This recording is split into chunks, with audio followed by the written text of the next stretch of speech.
Hey, folks, welcome to the program. Welcome to the pre show. We're just about ready to roll here and got a interesting show for you tonight. So I hope you enjoy it. Let me get my light set here before I get rolling. Boom. And then this one over here. All right. We are almost ready to have at. So, good evening, everybody. We got 10 seconds. I'm going to go dark. See you back here in a few minutes.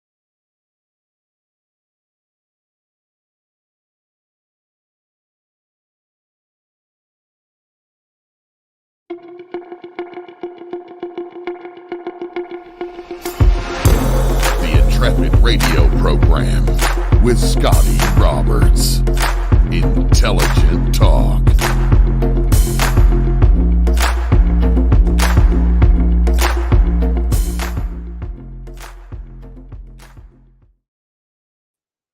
Hey, folks, welcome to the program.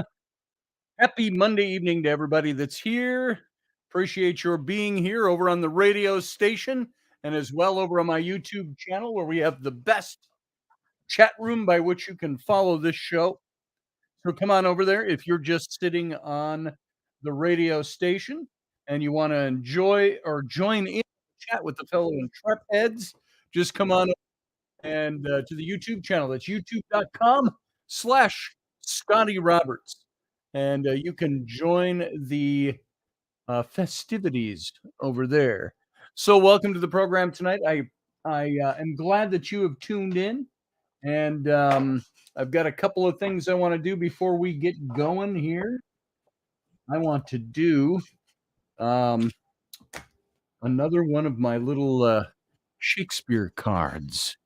Quotable Shakespeare. This isn't like reading tarot or anything like that, but certainly is a lot of fun. Let's just grab a card here right out of the center. All right. This card, Shakespeare quotes. Let's see what Shakespeare has today. Say for today. For Fathom 5 thy father lies, of his bones are coral made, those are pearls that were his eyes. Nothing of him that doth fade, but doth suffer a sea change into something rich and strange. And this is, my light is very low here. It looks bright there, but it's really not. The source is from The Tempest. It's Act 1, Scene 2. And an airy spirit. You know what I got to do? It's so dark and I'm so old. I got to use this. See what this says. An airy spirit named Arid dirty, strings this dirty to the what? Oh, sings this ditty. So much for magnifying it. Sings this ditty in the shipwrecked. I can't read it. It's so dark in here. Sorry, folks. I got to get some more light on it here and magnify.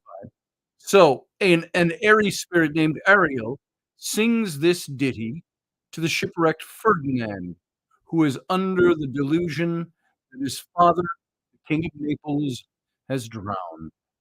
Ariel is in the service of Prospero, who freed her from a cloven pine, where she'd been imprisoned for a dozen years by Sycorax, or Siserax, a sorceress and a blue-eyed hag.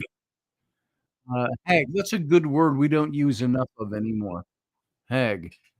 And to bamboozle the survivors of the shipwreck and help Prospero extract his revenge, Ariel has resumed the shape of a water nymph.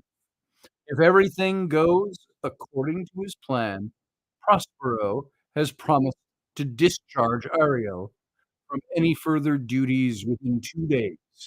With this joyful prospect before her, Ariel proves to be an invaluable and swift ally, as well as a gifted singer. another of her songs which opens, I'm sorry, uh, which opens where the bee sticks, where the suck I. No, where the bee sucks, there suck I, she says. And it's quoted almost as often as this one. And T.S. Eliot appropriated this line. Those were pearls that were his eyes for his masterpiece, The Wasteland. So there you go. That's Shakespeare for today. We'll read it again. Full fathom 5, thy father lies, or his bones are coral made. Those are pearls that were his eyes. Nothing of him that doth fade, but doth suffer us to change into something rich and strange. There's a little Shakespeare, nothing applicable so much for the moment, except we all die. And Uncle John, I see you out there, but I can't bring your call in until we're in the captain's cabin tonight. So while we're on the air, folks, I hate to say it, we don't have the ability quite yet to take calls while we are broadcasting on the radio station. Once we sign off with the radio station, we can take calls in the captain's cabin. So if you call in, can't bring you in until the right time. And so tonight, we're going to touch on Israel again. I hope nobody is tired of this because there's more going on here than we would like to have go on in Israel. Right now, I'm going to put on my glasses so I can read your. Some days my eyes are fuzzier than others. So today they're a little fuzzy. I just want to say hello to everybody that's here over in the chat room. Thanks for coming in. Thanks for your comments. Thanks for being here. Spread the word about the show, please. If you haven't gone over to my Patreon page, you can go over there and you can see all these shows and reruns and all kinds of archived shows that we're putting up over there. And you can donate to the show. And donate's probably a word that people go, "Ooh, I don't like to donate." You can help support this show.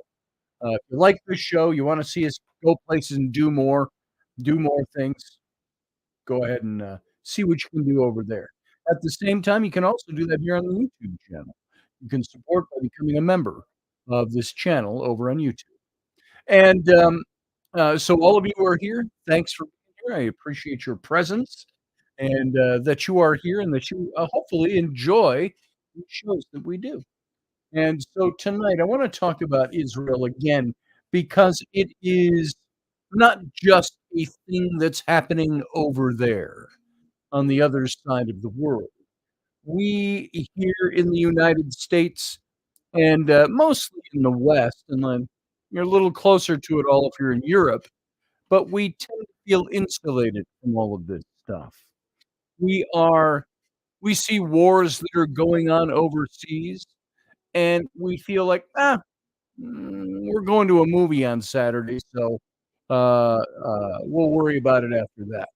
We don't think any of this affects us, yet it affects our economy, it affects everything about us. This war that is over there right now could affect us on much deeper levels. What if this escalates? Now, I'm giving you a what if. It's a hypothetical.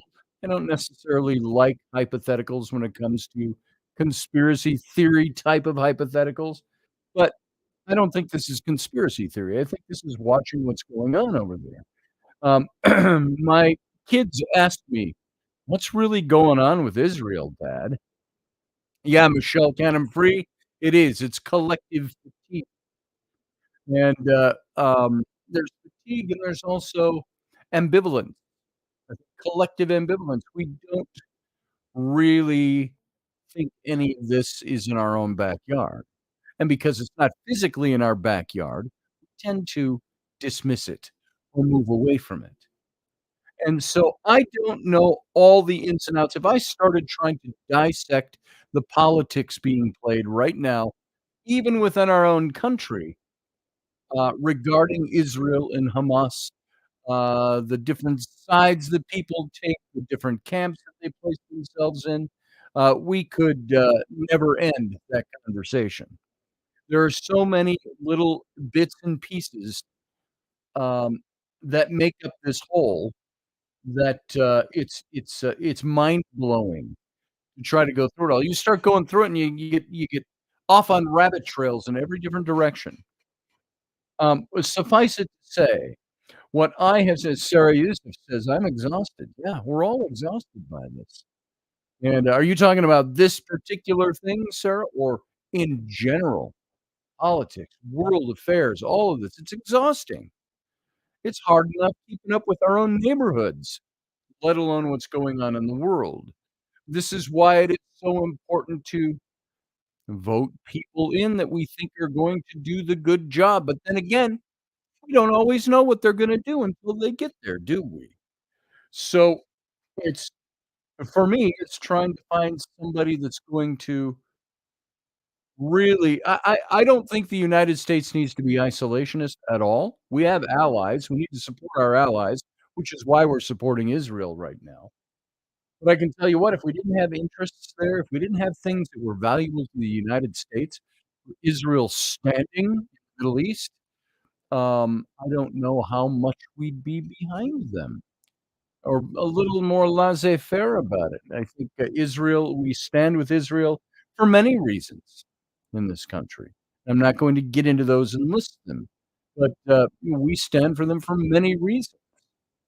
And, yet you've got people in this country that will support, the Palestinians. And you know what? There's a distinction that needs to be made, and people don't seem to get this.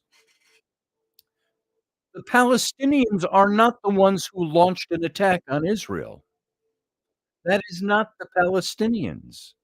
And let me repeat this as well. Palestine is not a nation. It's not a country. It has no government. Well, except the one if you wanna call Hamas the government. They've got a loosely, together government that's controlling, the interests, quote, unquote, of Palestine, meaning there is no country, there's no seat of government there. There is no gross national product. There is no exporting from Palestine. There's no importing, except what's given. They have no country. So there is a I don't even wanna put it to the level of a plight, but there are people, Palestinians, who would like to have a homeland, and they don't want it to necessarily be Israel. But that plot of land has been the thing that has been in contestation for thousands of years. Um, and, I look at it this way, I have American friends of mine, and I was thinking of this today. They might side with the Palestinian and say, "Well, the Palestinians' land was taken from them by Israel." No, that's not true. There was no land there that the Palestinians owned. There were no Palestinians by definition. As Professor Bauer is fond of saying, they were gypsies, basically gypsies living in the desert. And, it was the Zionists, those who wanted to come in, to Israel, Jewish people in the mid-1800s that wanted to reestablish some kind of foot in what they considered to be their ancient homeland, and they started the farming and so on. And then it of course, after World War II and the Holocaust, became a nation. And now we also have to recognize something, and I thought of this today as well. During World War II and post World War II and even to today, you have Holocaust deniers. I think you have a lot of people that are supporting Palestinian cause that are Hamas deniers. They are deniers that there is terrorism there. Hamas might have a form of Islam. They say according to their charter that they are Islamic or Muslim, they call it. And, yet they don't abide by the principles of Islam, yet they try to preach that they do. And I think there are many people in this country, especially young people, minds full of mush coming out of institutions that implant mush in them are telling them that, uh, Palestine needs to be free and that Israel is the oppressor. Israel is not the oppressor. Israel created a nation out of nothing.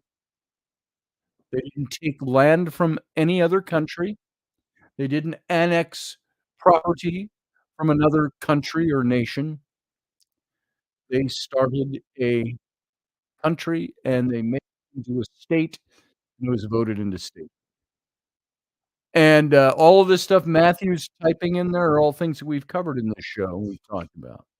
So you can read some of his comments and you'll see some of the things that, went on. Sarah says, "I saw a video where a Palestinian shown a deed of land that was bought from the Ottoman Empire. Maybe somebody owned a piece of land. They bought a piece of land from somebody. So what happens to that piece of land? How many people living in the United States had deeds to land that were taken away? I don't know. I'm not justifying it. I'm sure there were some people that believed they owned property there and maybe legitimately did own property. What do you do when a state is established? And it changes. So Leslie Hooker, if you be around or round doesn't matter, said Elderberry. Don't know what that means. Michelle Canapri says it's like there are multiple timelines at play. A la the man in the high castle. Exactly. Michelle, um, I thought of that last week when we were talking about Israel and what's going on. I thought of that show, that miniseries, The Books by Philip Dick, the book, The Man in the High Castle. And, that miniseries, fabulous miniseries. It's where they reimagined America post World War II, except Germany and Japan, the Axis countries, won the war instead of the Allies. And America, you had free America on the other side of the Rockies, and you had, uh, uh, German America and, whatever. So it was like the Nazi party was ruling in the United States. A very interesting series to watch, but so, yeah, it's almost like there's alternate timelines. But getting back on this, where are we sitting today with Israel? Why is Israel and I asked the question in tonight's show, if you saw the banner I put up. What does Israel hope to achieve in launching a ground war in Palestine? Not Palestine, see, it's so easy to say. In Gaza. Palestine, there is no country in which Israel can go to war. There is no war with Palestine. So the first and foremost thing to understand is that not all Palestinians are terrorists, just like not all Muslims are terrorists. Boy, that's when 10 years ago we were fighting with that notion. I remember saying on the radio, I was comparing Islam to terrorism. And I had some people, say to me, "Look, you gotta think of this a little differently." That was 10, 12 years ago when we were having lots of problems. And, and it was post 9/11, even 10 years after 9/11. We were still talking about this. So, um, "Pawns and Nazis," says Michelle Cannon. And so, what we have going on in Israel right now is a war that is starting to not wipe out Palestinians, which is the caterwaul out there, even in the United States of people protesting. Why can't Israel just have a ceasefire? Ceasefire for a while, back off for a little bit. No, you can't back off for a little bit. You can't do that. People might say, "Well, that's humanitarian." Well, if you're extending humanitarian backing off to the Palestinians, Guess what's happening? The Hamas is also experiencing that. It gives them a chance to regroup. It gives them a chance to take more hostages. It gives them a chance to shield their weaponry and their positions with human shields, which is what they do. And they claim this is in the name of Allah, but it is not. It is in the name of Hamas. And they're using Islam to it might be a bit like the Crusades. In the Crusades, they claimed God was on their side, when all it was really something very different. They wanted the Holy Lands. So, this situation that you've got going in Israel right now, why should Israel invest in a war? Should they lighten up? Should they ceasefire? No. And the longer they hold back from going in, the more time it gives Hamas to regroup. Now they've very possibly got war coming from the north as well, from Lebanon and Hezbollah. And who do you have? We talked about this the other day. Who do you have backing all these people? This isn't just Israel against Hamas. This is Israel against Hamas, backed by Iran, who is in league with China, with North Korea, Russia coming in and allying with China. So this is big. We've got ships in the Mediterranean standing poised and ready to help our ally. Now China is sending its ships into the Mediterranean as well. What happens if there is conflict between American and Chinese ships in the Mediterranean? What happens? Where does that take us? And folks, this isn't dreamland. This isn't make believe. This is happening right now. What's gonna happen as a result of that? So, here's some things to know about this major ground campaign in the Gaza Strip. Um, it's not in Palestine. It's not against the Palestinians. If anybody asks you, get that language straight in your head. This is not Israel in a war against Palestine. There is no Palestine. There are people who live in a region called Palestine. The war is not against Palestinians. The war is against terrorism. It's against Hamas. It's against the the Muslims, Arabs in that region that want the death of Israel. They're the same people that call for the death of America and the West. And there's so much covering. But this major ground campaign in the Gaza Strip is going to display Israel's overwhelming military force, but the country faces a steep challenge in its goal of eradicating Hamas, as well as in finding a workable post-combat plan for the area. Because you know what? They got to do something with that area after they win against Hamas and clear Hamas out. Can you beat a terrorist organization? No, you lop off the head and 10 grow in its place, like in the Hercules myth and the Hydra. There's always going to be. I said there was the terrorist action of some sort that took place in Great Britain over the weekend. They caught the guy. We don't know exactly what happened, unless that news has come out since I last looked, because the BBC and England did not want to build a case for copycats. So you can come into Great Britain, you can do this. So they held up what exactly had been done, at least as of mid-afternoon today. I didn't know. And but they've got this guy, and what did this guy say? Why did he do what he did? He told the authorities, "I'm taking revenge for what's happening in Gaza." He's already trying to wreak revenge, and some of it's based on the erroneous information that, Israel launched a rocket into or a missile into a hospital. Didn't happen, folks. It did not happen, and that has been verified. It was Hamas's own misfired missile that hit the parking lot. It did not kill 500 people. Israel has also been putting out announcement for the last couple of days.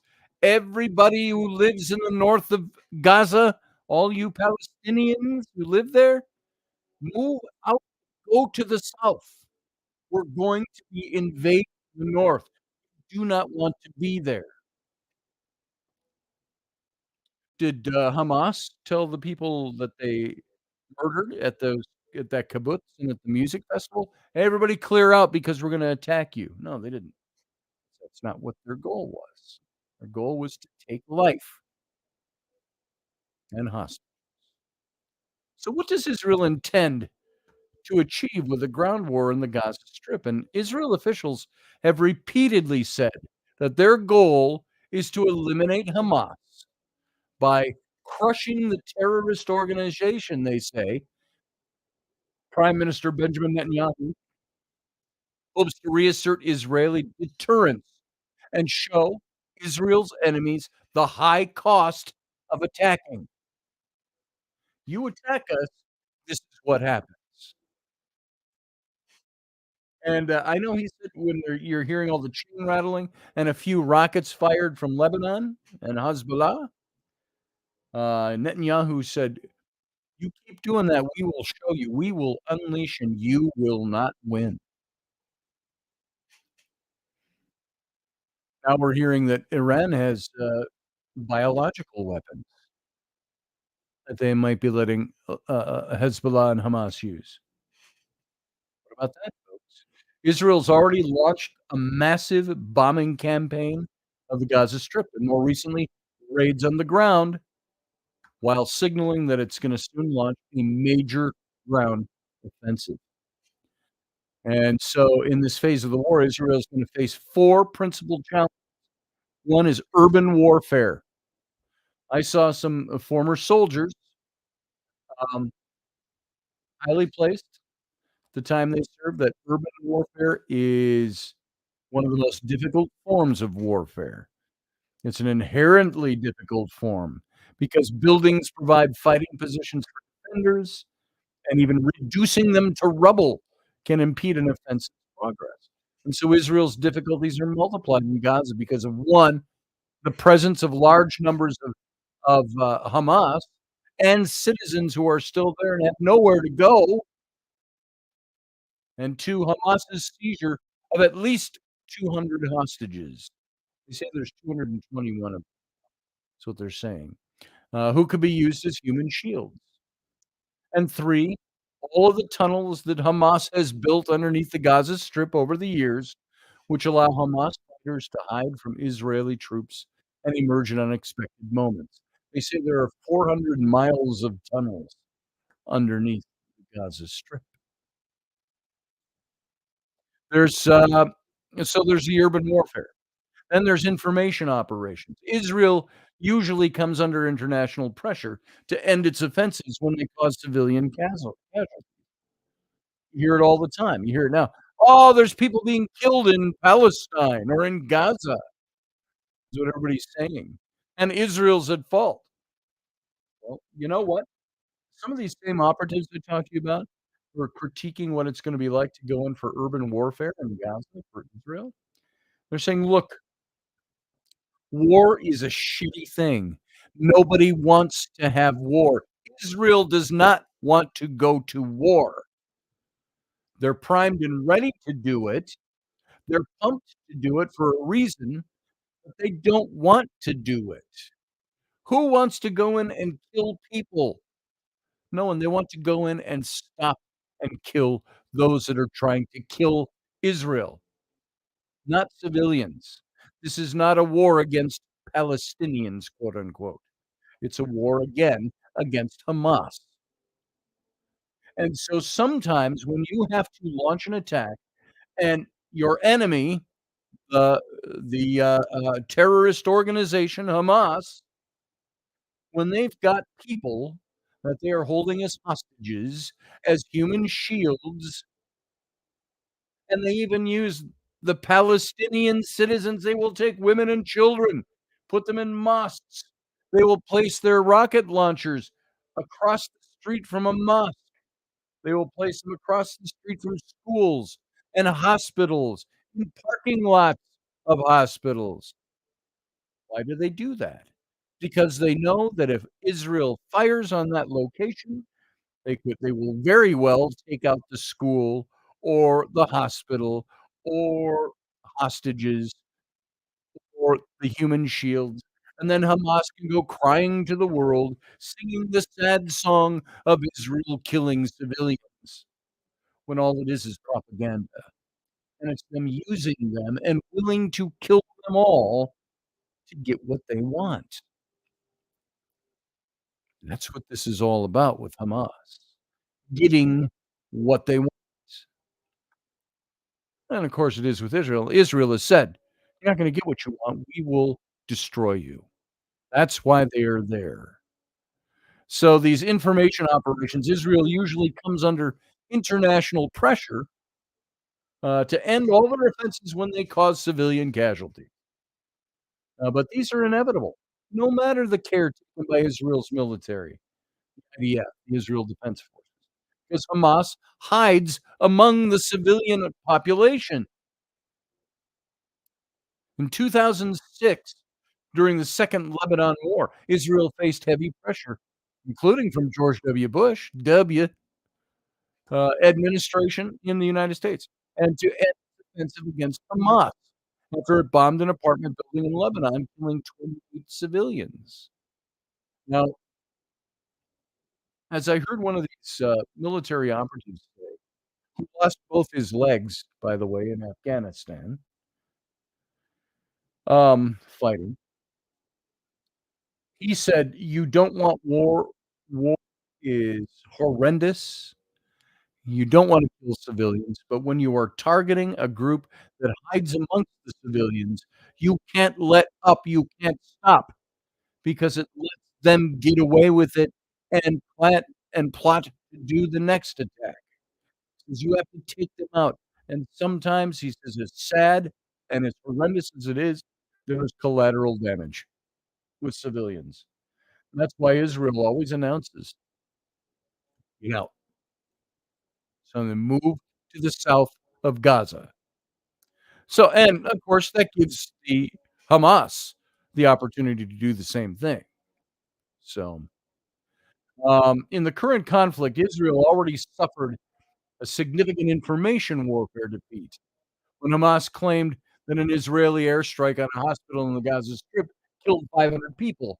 That was a PR, propaganda, attack on Israel.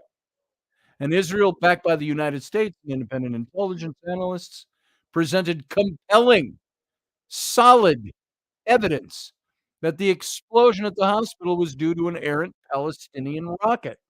Not even a Palestinian rocket. Just read that on the article here. It's not a Palestinian rocket. It's a Hamas rocket. It is not the Palestinians doing this, except those that are part of Hamas.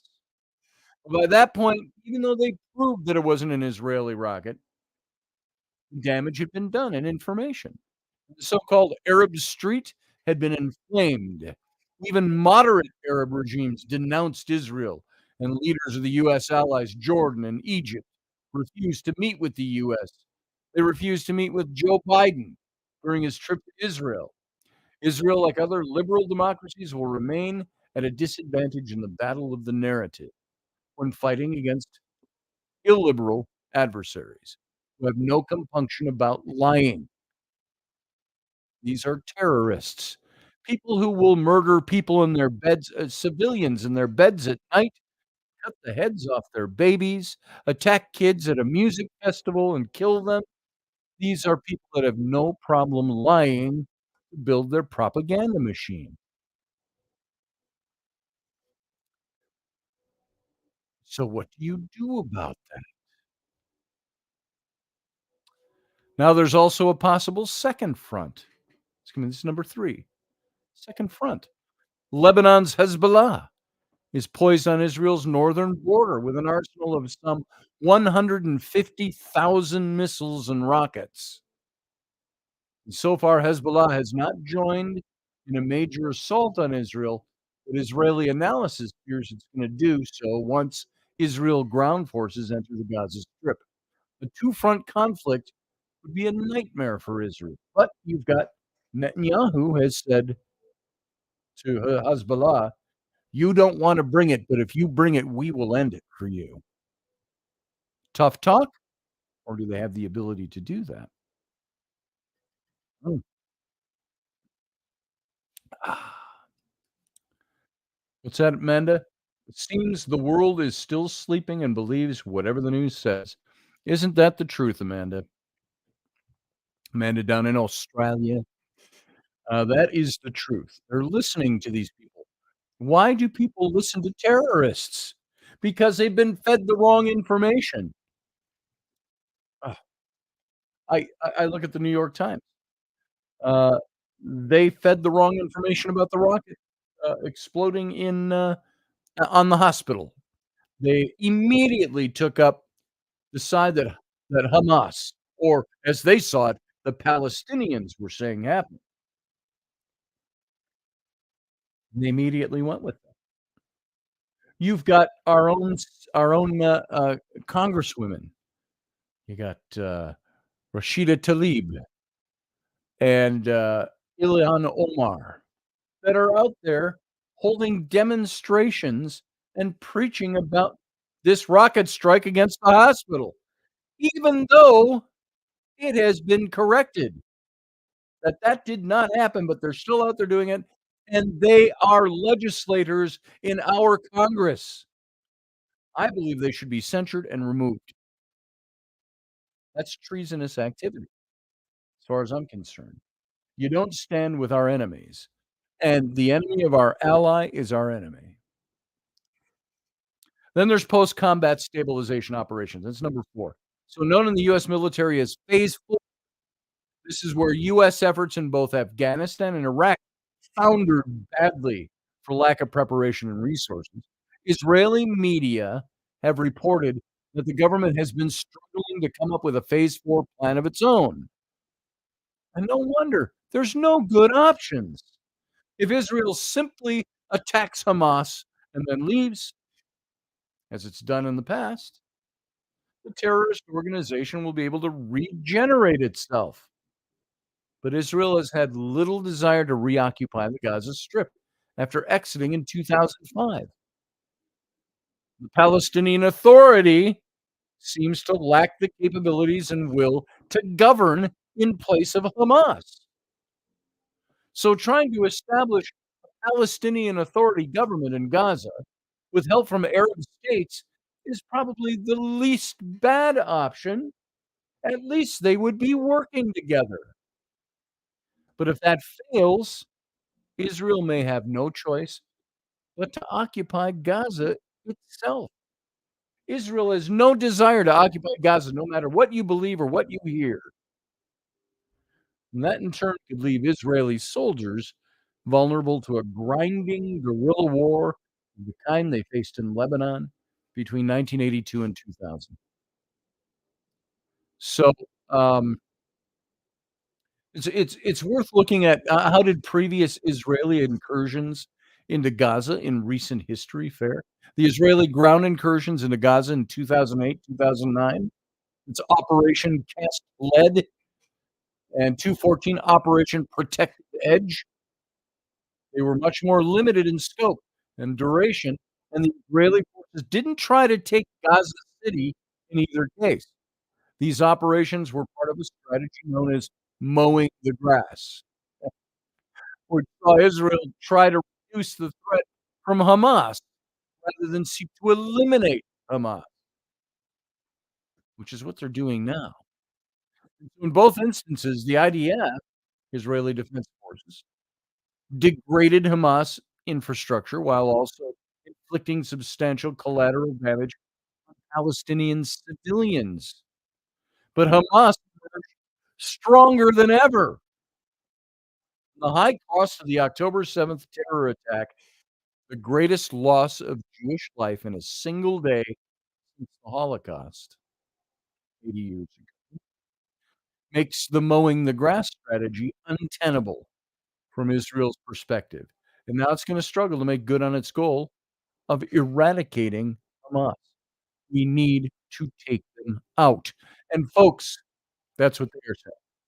Folks, imagine it again. I used this illustration last week. If it were your family being attacked in your neighborhood, would you go, "Oh, I'm not going to try to stop you next time. I'm just gonna chide you." No, you would go out and you would take them out so your family is safe. This is the same thing that's going on. Everybody wants to attribute, "Oh, Israel's got more." They probably killed their own people in order to, make this move on Gaza. What a bunch of bullshit. That is Hamas propaganda from the get-go. Israel is not going to try to defend its own borders under the whole heart philosophy of never again will we go through what we went through. They're not going to kill their own civilians to try to raid Gaza. If you hear anybody say that, walk away. It's no use talking to an idiot imbecile like that. And we could go into the weaponry and the biggest unknowns and the indicators to watch for and all that. But we can look into Hamas, the Arab League. We've done some of this before. But there are so many unknowns in this right now, including how Israel's gonna deal with Hamas and the tunnel network, how skillfully Hamas will be able to fight, and whether a growing civilian toll in Gaza will force Israel to suspend its offensive. So whether Hezbollah will join the battle and what Israel will do to stabilize Gaza post-Hamas, it's all big questions. And perhaps the biggest unknown is whether this war will spread across the region to include Hamas's sponsor, Iran. I gotta tell you, Iran needs some spanking. The United States has sent 2 aircraft carrier battle groups, not just ships, battle groups to the Eastern Mediterranean to deter Iran and Hezbollah. But no one can foresee if that strategy is gonna succeed, especially if you've got China, who supports Iran, is sending their own destroyer groups to the Mediterranean. I gotta tell you, it's a mess, folks, and we're in the thick of it, whether we're not in the thick of it yet or not. So, uh, how did they get in so easy? Yeah. Mm. So, Sarah says, "That isn't true. Israel has done a lot in settlement expansion." Yes, they have, but Israel is not out there, okay, I don't know exactly what was said that I said that you responded to, but, one thing you have to look at Israel is not there to kill people. If that's the point you were referring to, I am right about that. Israel is not there to kill people. It's not there to kill its own people to try to expand its territory. Maybe you were responding to, Israel doesn't want to occupy Gaza. It doesn't. It wants Hamas out of Gaza. So, they don't have a desire to own Gaza right now. So at least in the current state it's in. I've got this book I've mentioned, and I did bring up a couple of things about this book. Now, I've got a more modern version of this, but this is a number 1 issue of Exodus by Leon Uris, and, it's a it's a really good book.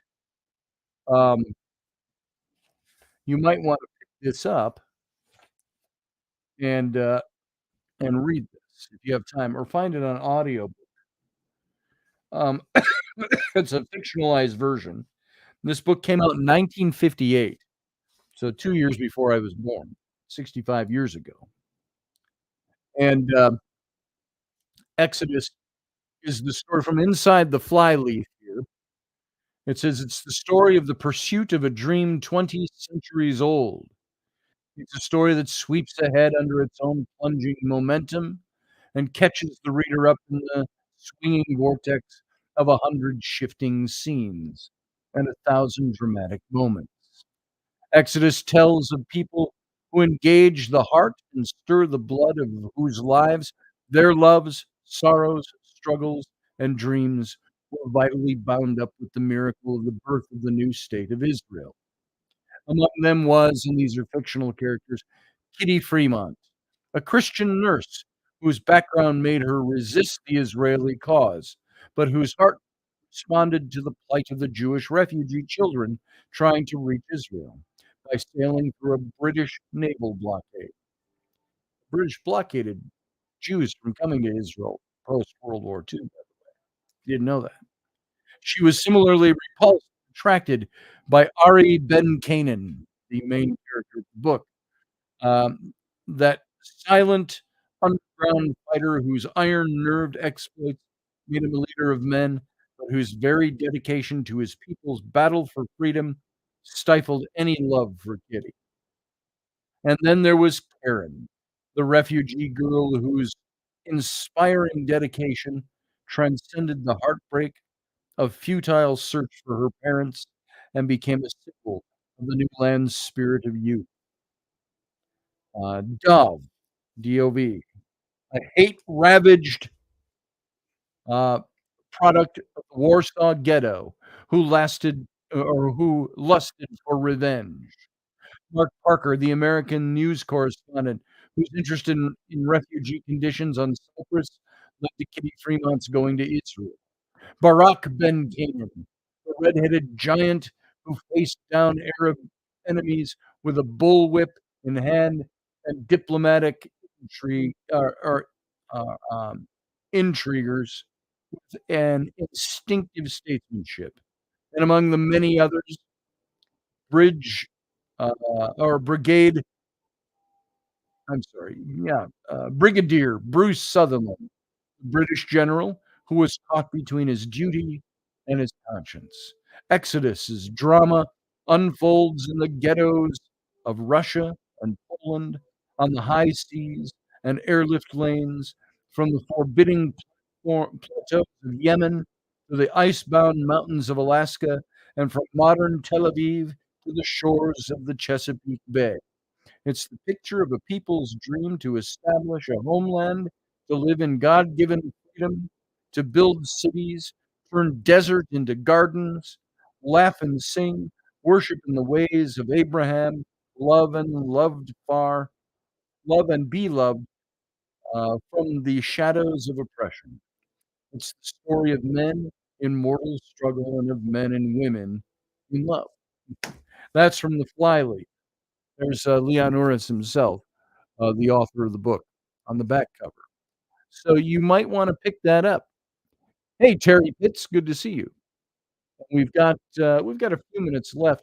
I've got a couple of excerpts, and I called them up on my computer, mostly because it was a lot easier than trying to read them from out of the book here.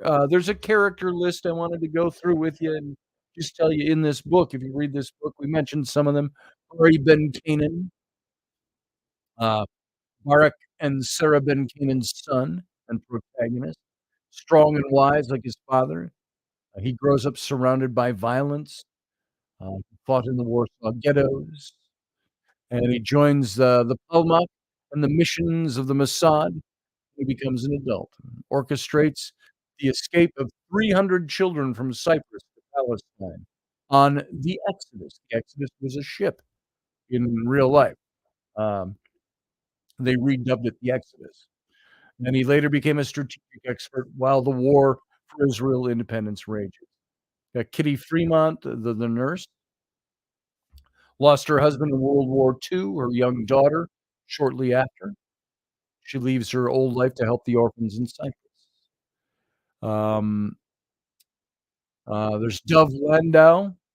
He's the Jewish man from Poland who fought in the ghettos of Warsaw.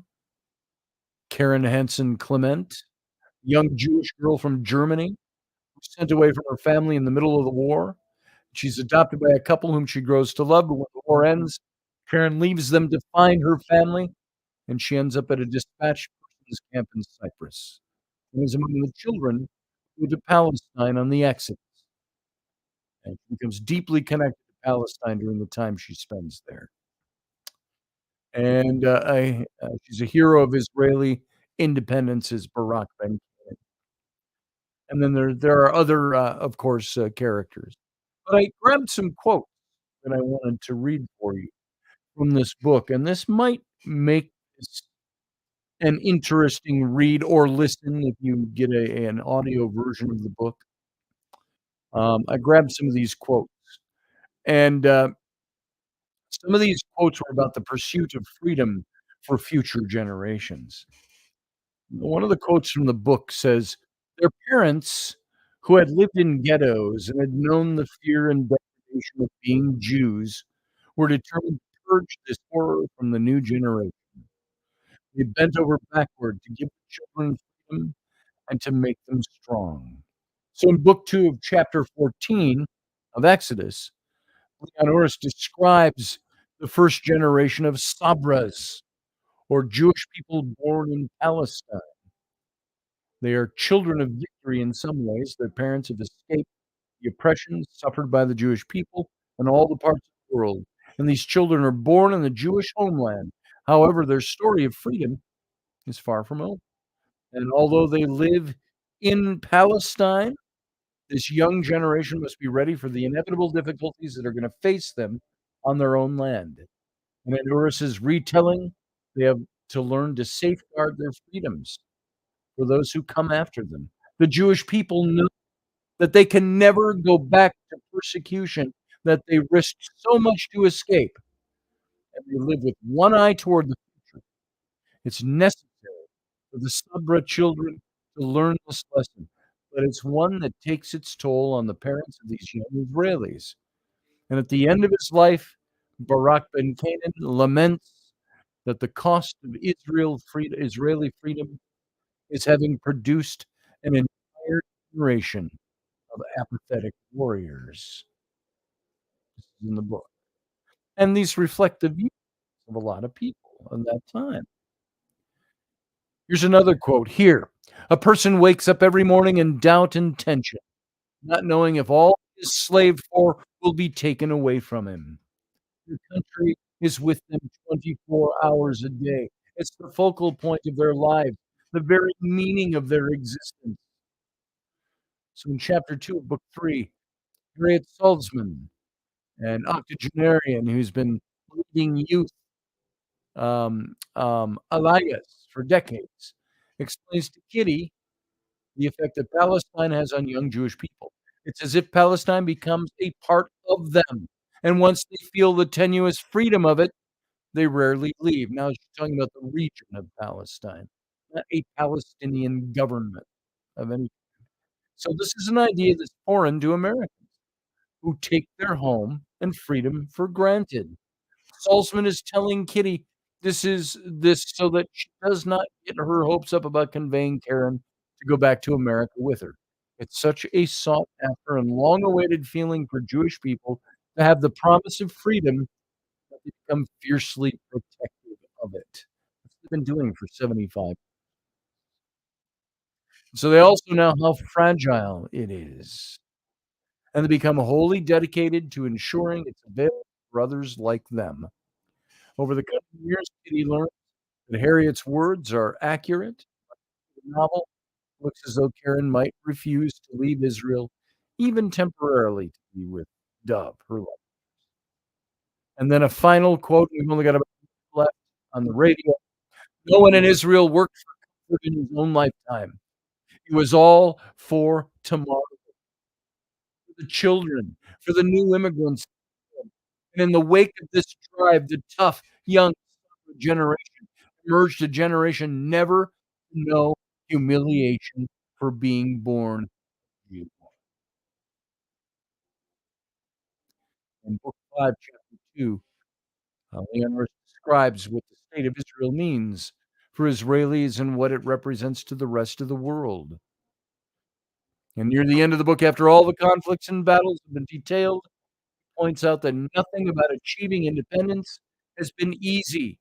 It was only possible because of the bold determination of the Jewish people. It was done with the hope that each generation will leave a stable and secure home that will welcome Jewish people from all over the world and be a safe haven from the oppression suffered by Jewish people for thousands of years. That's Exodus. I encourage you to pick it up. Now, we got to go for the radio audience. Thanks for joining us. Come back over here to the YouTube channel and join us in the chat. But until then, I'm going to say goodnight. Live long and prosper. Everybody else, tight. Join us every weeknight at 9 p.m. Central Standard Time, 10 p.m. Eastern. The Intrepid Radio Program, a Scotty Roberts Productions broadcast.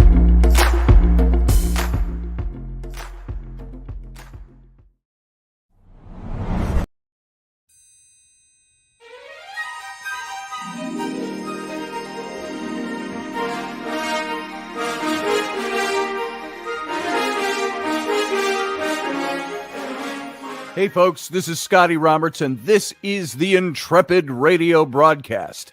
I've been broadcasting for about 20 years now, covering such topics as science, politics, the paranormal, weird science, weird world history, archaeology, and the paranormal. Everything from ghosts to cryptids to creepy things that go bump in the night.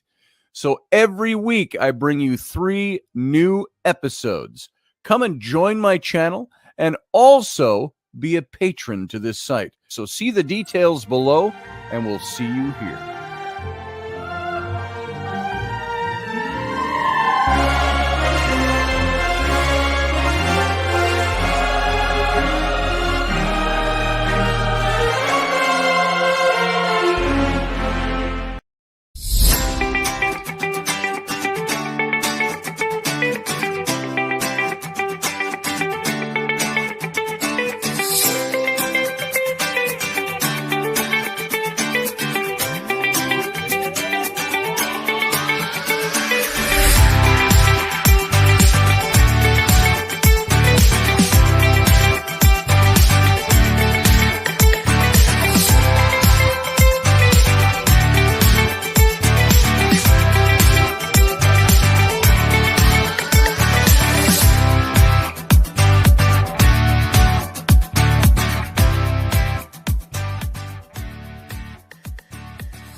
Well, welcome back to the Captain's Cabin, everybody. Appreciate you being here.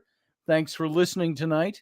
What we talked about tonight is not even the tip of the iceberg of the information and the analysis and the study and the research and the history that can go into talking about this. Suffice it to say that the world is going to be in some crisis right now, and it's in crisis over Israel. Hi, Matthew. I'm here too. Good to see you. The world is in crisis right now. And everybody, by the way, good to see you. Matthew, I'm just making fun. I'm here. Well, good. I'm glad you're here.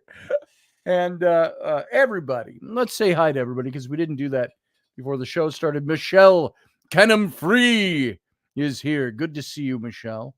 And Barbie D is here. Good to see you. Glad you made it in. And of course, Matthew Sainsbury is here. Captain Barbados.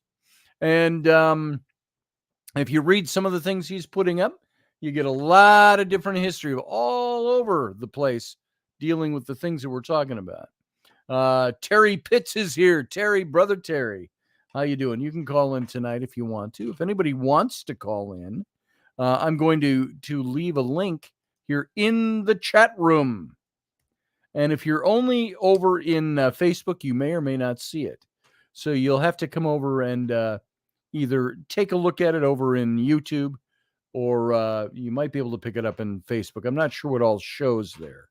The Facebook chat room looks pretty bleak because it doesn't pick everything up. So if I look at it right now, let me see. Let's see what we got. When I look over at the chat room over in, there are no messages over in the chat room for the show, the live show, by the way. So if you want to, if you're listening via Facebook and you want to be in part of the chat, we got a bunch of people over here in the chat. You come on over and you join the chat room over here, and it doesn't cost you anything, nothing like that. Just come on in, make your face known. You can talk. And I think I pasted the link. Let me paste it one more time. If I didn't do that, it's in the chat room. I'm pasting the chat room link for the chat room in the chat room. So you can come on over and join us over here if you're seeing that elsewhere. But this is a topic that I think I might want to do a show this week sometimes that talks about the biblical prophecies, the Judeo-Christian prophecies, because I think people get very carried away with that. I'm not saying they aren't true, but neither am I saying that things are going to happen exactly. There's so many interpretations of those prophecies. I would like to see, and maybe we should confer with Sarah on this, if not Sarah, somebody else, what the Quran or Islamic tradition has to say about Armageddon and the end times. Is it absent in the Quran and Islamic teachings? Do they teach of end times, eschatology, the way the Jewish faith and the Christian church does? It's more the Christian church. But it's very interesting because keep in mind, remember, all the events that were supposed to take place that showed Jesus was going to come back in the clouds and the rapture and the 7 years of tribulation and the 1,000-year millennial reign after the Battle of Armageddon at the end of the tribulation. Everybody in New Testament times, in that first century, all believed it was going to happen in their lifetimes. That was 2,000 years ago. And I had message here for you. I don't know if that's meant for me or somebody else. Yes, they do. They call it the Day of Judgment, says Sarah, in Islam. I'm going to have to look that up and do a little bit of research on that. So what do you think of the possibility of we look at things like Nostradamus and we go, yeah, some things he was right on, some things he was off on. But then you get to something that's supposed to be spiritually laden, religiously laden. The whole eschatological calendar laid out in the Bible, and there's a lot of, what would you call it? There's a lot of debate over that. Is that something that's going to happen? Do you believe that's true? Does your faith tell you that's something true? Or is it something that you say, I got to kind of lump that in with Nostradamus and everybody else, because everybody's got their stories of what we're supposed to expect. So you look at what's going on now in Israel. Does it look like the end times? The Bible says basically that the whole world is going to move on Israel, and that leads to the final battle. The problem is there are things that haven't taken place.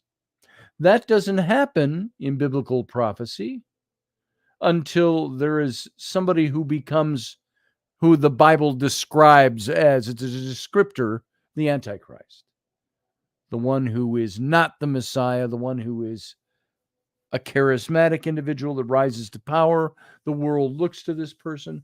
He is somebody who, according to the prophetic calendar, in the midst of this 7-year cycle of great tribulation, he allows the Jews to rebuild the temple in Jerusalem. That's where the Dome of the Rock stands right now. Now, is it possible that this whole war that's going on now between Israel and Hamas and probably Hezbollah, that all of this is going to lead to something where Israel regains all of Jerusalem? Remember, Jerusalem's partitioned right now. And the Dome of the Rock, one of the most sacred sites for Islam, sits on one of the most sacred sites of the Jews. It's interesting that happened. But it was built there, in the, I don't remember how old it is. I could look it up. Somebody can look that up if you want. How old is the Dome of the Rock? Was that built in the 700s or was that built in the 1300s? I can't remember. I've got that a little mixed up. I think Islam is 1300 years old. It might be what I'm thinking. And I could be off on all those figures. Somebody look that up and let us know. How old is the Dome of the Rock? But the Arabs the Muslims built one of their most sacred shrines on top of one of the most sacred sites to the Jews. Why would they do that? There's a question. Sarah, why did Islam build that mosque there? Was it as a slap in the face to the Jewish world? Such as it was in those days? That's the Temple Mount in Jerusalem. And it's now built in 638 or 670, something like that, somewhere in that range of time. And so why was it built there? Why did they build it on that site? Because is it also a site of holiness for Islam? Saw it on my microwave 5 minutes ago. Oh, 11:11. Okay. So, but according to biblical prophecy, the Jews are going to be able to rebuild their temple there. What would have to happen for the Jews to rebuild their temple there? They'd have to eradicate the Dome of the Rock. Is that going to happen peacefully? No. So what's got to happen politically for that to be able to happen? There's also the political situation that says the whole world is going to look to one man as that charismatic individual that brings peace and safety to the Middle East, especially.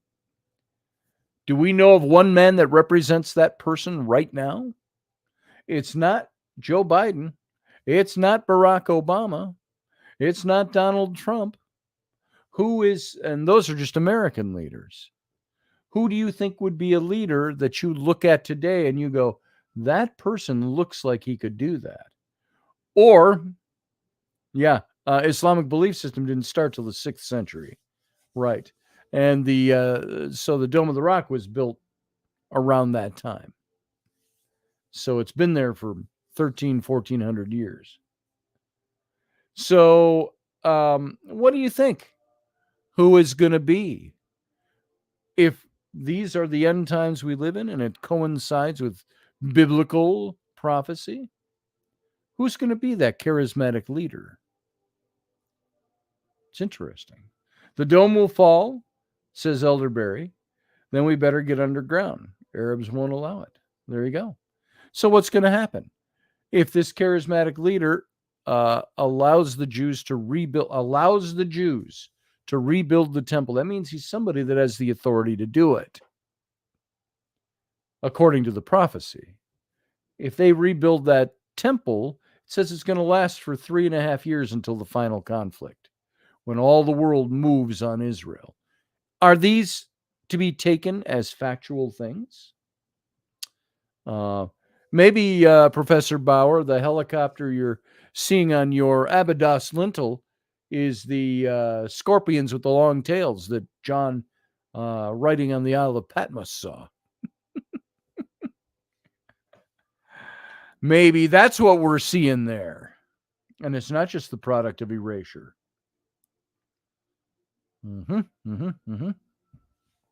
Tweak. So, Sarah says it's also believed to be the site where Abraham attempted to sacrifice his son, Isaac, and as the place where God's divine presence is manifested more than any other place. That's the rock. That's supposed to be the place where, as Sarah just said, remember when Abraham took his son up to Mount Moriah, and because God said, I want you to sacrifice your son. Takes him up there, and what does God do? Stops Abraham. Don't kill your son. There's a ram provided for you. God's putting Abraham to the test. I hate that kind of stuff. That's me personally. We think it's such a great story of patriarchs and so on. Oh, Abram showed this great faith. Abraham did, because he was willing to sacrifice his son for God. And because God ordered him to. The son of his old age, the son of promise. God promised him that he would have descendants that were uncountable like the stars. And yet here's his only son, the son of his old age, from a barren wife. And God now asks him to kill him. Did Abraham believe, perhaps, that God will raise him up again? What did he believe? All we know is he was going to do that. God stilled his hand, said, Abraham, don't do it. So, but the site where that was supposed to have taken place, Mount Moriah, is the site of the Jewish temple that Solomon built around the 10th century BCE. Middle 9th century. No, middle 10th. Professor Bauer says Abrahamic belief system goes back at least 1,500 years before Islam and occupied the region long before Muhammad was a twinkle in his parents' eyes. Yeah. And, of course, I wrote in one of my own books, I talked about Islam being a religion that Muhammad, and no offense to anybody who's Muslim, but Muhammad created Islam out of whole cloth. Wasn't there, and Sarah could correct me on this because I don't have all the facts lined up in my head, and I've mentioned this before, maybe we talked about this before, but there were something like dozens, if not over 100 different gods worshipped by the Arabic peoples in Mecca. And it was Muhammad who had two friends that were mentors, a Jewish man and a Christian man. And they told him, if you want to unify your people, you need to go, I could hear the Jews saying it, you need to go monotheistic. And so what did he do? Muhammad eliminated all the gods and raised one god. I want to say, and I haven't checked this, I've said this a couple times on this show, and said I need to check this. The god, I'm going to call him Hamad. I think it was something like that. Elevated him to the position of chief god and renamed him Allah. This shall be Allah, God. So in a sense, he created Islam out of whole cloth. But didn't Moses do the same thing when he created Judaism? You look at ancient Judaism, the way Moses codified it, and it's a conglomeration of all different kinds of cultures. The shrines, the temples, the Ark of the Covenant itself, all were laid out in the patterns of Egyptian artifacts and temples. And when Moses created Judaism from a mishmash of ancient Canaanite religions, not Palestinian, there was no Palestine then. Palestine didn't come until the Romans sacked Israel in 70 AD, tore down the temple, renamed the whole region Palestine. This is Palestine. And there was no government there, no country there. But when Moses took all those religions from Canaan and created a patchwork of religions, it became Judaism, codified it. That's interesting. Muhammad did the same as Akhenaten. What did Akhenaten do? Oh, yeah, Akhenaten. He rebelled against the priests, or the priests rebelled against him. He basically left the whole priesthood and moved his whole capital city halfway up the river to Cairo from Luxor, or Memphis, Thebes at the time.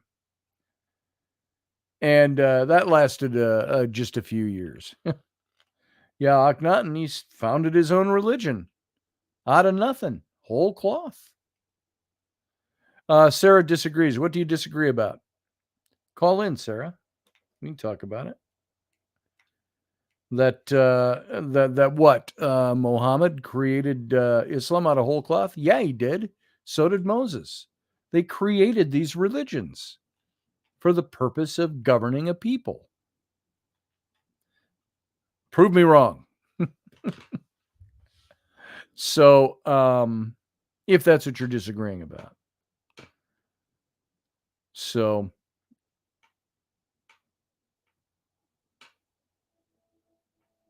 I'm just looking at some of the comments here. Oh, we got Uncle John in the wings. How you doing, Uncle John? What's on your mind tonight? Oh, very little. Oh, Tired, busy day. mm-hmm. Same here. Yeah. Lots of running today. Dumb running. So PCA came in to see that Mom got a bed bath and all right. Cooking meals and these things. Yeah. Taking medications. Yeah. That's got to be taxing to take care of parents at your age and at your parents' age. Oh, we got Sarah here too. Hey, Sarah. Hey, Scotty. How you doing? Could be better.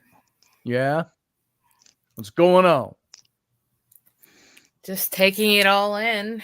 I'm sitting here shaking my head and disagreeing with half the things you said, but you know. Well, that's okay. You can disagree. Yeah. I might disagree with some things you say. Oh, I know you do. So, it happens. Yeah. So what you said you disagree a little bit back. What is it about the founding of Islam? The thing I disagree with is that it's not, something that's independently, sprung up out of nowhere. It's different branches on the same Abrahamic tree narrative. you know. Like I was discussing in the chat room with Professor Bauer, you know, the revelation of the Quran came 600. I mean, not the revelation, but the Dome of the Rock was built 600 CE. Okay. So, you know, so that's after the time of Jesus. And in the About 15 Quran, years, yeah. and which a lot of people, I don't know, seem to forget or not realize, it's based on the same narrative that's given in the Bible and in the Torah. Yeah. We believe in... People don't realize that. I remember when I first heard that years ago, I was like, what? Really? Yeah. So, I mean, in Islam, we believe in Jesus. We believe in his resurrection. We believe in the end times. We believe in the Antichrist. We believe in Moses. We believe in Genesis from the beginning, Adam and Eve, and, you know, Satan and Lucifer. A lot of the same stories, just slightly different versions on them. That's all. I was very intrigued when I learned that. Yeah. So, I mean, and that's, you know, one of the things that really gets me that, you know, in the past more than 50 years or so, and it kind of goes into that conversation, you know, that we had in Facebook this morning, because I knew you were trying to say something, but I kind of went on a left-handed tangent, is that to demonize Islam is to demonize Christianity. Right. And Judaism and you know, everything else. So do you know anecdotally, there was actually a time very early on in Rainey's and my relationship where we didn't seriously pursue it, but we talked about, we knew some good Muslim friends. We were drifting a bit religiously or in faith. And we actually said we're very attracted to Islam by our friends. And there was actually a time where Rainey and I said, should we look into that? Maybe looking into it. And we were a little too pagan to do it. But, and I was a little too Christian, too many Christian tendrils to actually follow through. And so we never pursued that. But we found it was at that time, we're talking 2005, 6, right in there was when we were talking about this stuff. And I wasn't too deep into things, but we saw some very loving, peaceful, wonderful Muslim friends of ours. And they were a draw to us in that respect. They had nothing to do with any of the negative stuff you'd see in like Hamas or Hezbollah or any of the radical stuff. There are, because I got to tell you, there are radical Christians that would turn me off of Christianity in a heartbeat. Make Christianity not attractive at all. And make me think it's a fake religion. So that's interesting. I thought it'd be interesting to bring that up right now because I don't have a negative view of Islam. I have, and it's so hard because the lines cross. It's like saying if you had a militant movement, okay, it's like this. Look at the Ku Klux Klan. They were all Christian, weren't they? Down in the South, for the most part. They were all believers in Jesus and Jesus' death and resurrection. And they believed in that.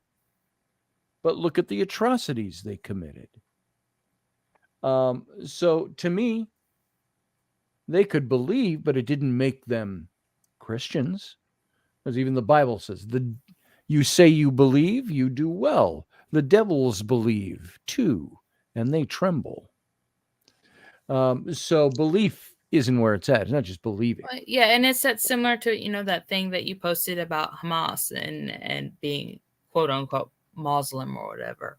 I mean, it's like your Ku Klux Klan, example.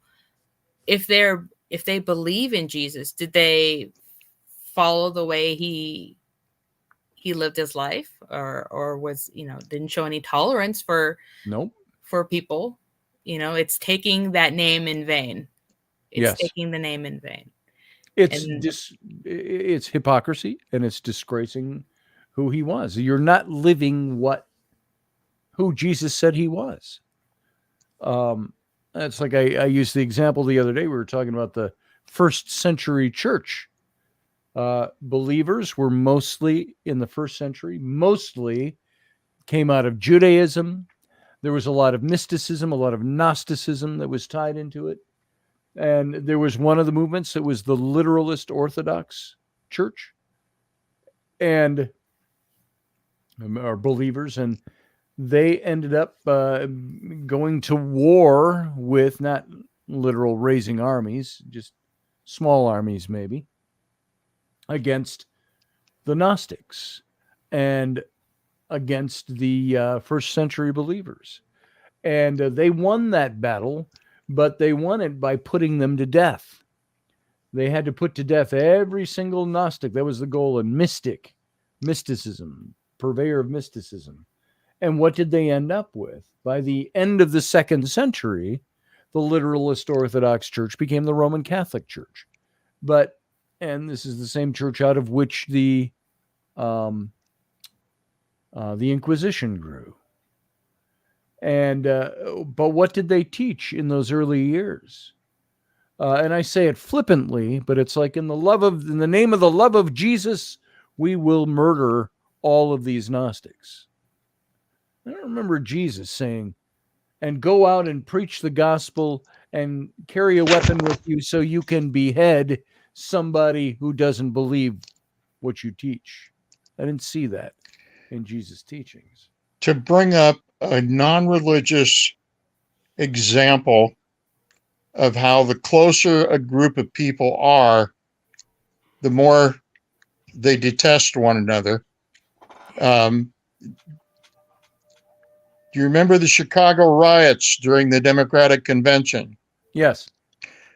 The yippies, not the hippies, the yippies started with those riots demonstrating against the Democratic Party, not the Republicans, whom they vehemently disagreed with, but the Democrats, because they weren't pure enough in their eyes or something.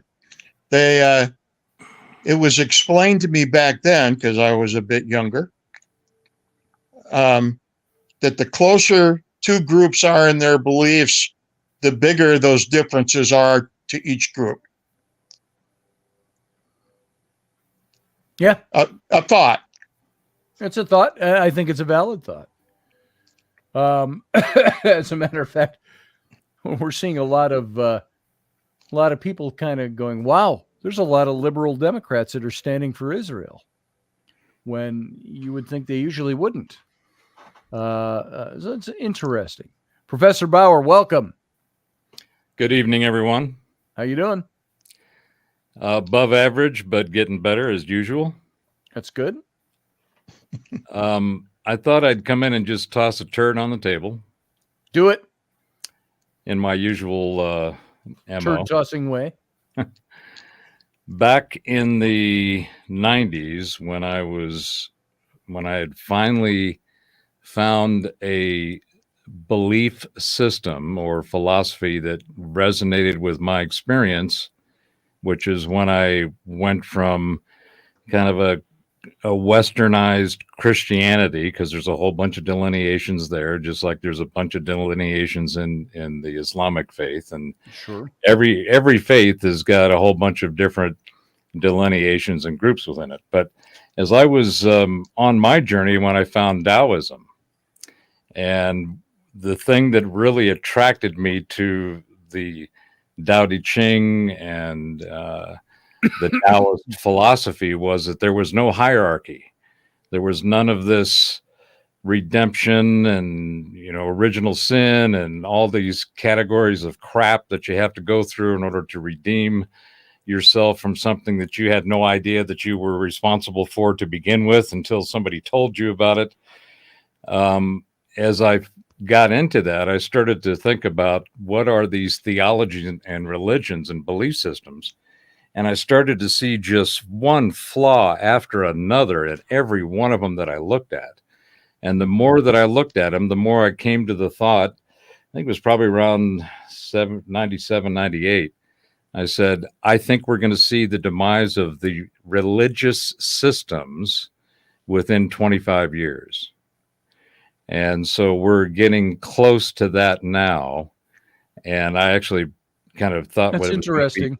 25 to 50 years. It's interesting. You say 25 years. I happened to hear Glenn Beck a little bit this morning when I was running an errand.